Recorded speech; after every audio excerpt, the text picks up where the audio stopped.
కొణిదెల పవన్ కళ్యాణ్ అనే నేను శాసనసభ సభ్యుడిగా ఎన్నికైనందున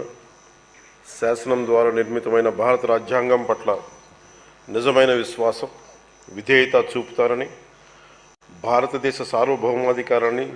సమగ్రతను కాపాడుతానని, నేను స్వీకరించబోయే కర్తవ్యాన్ని శ్రద్ధాశక్తులతో నిర్వహిస్తానని దైవ సాక్షిగా ప్రమాణం చేస్తాను.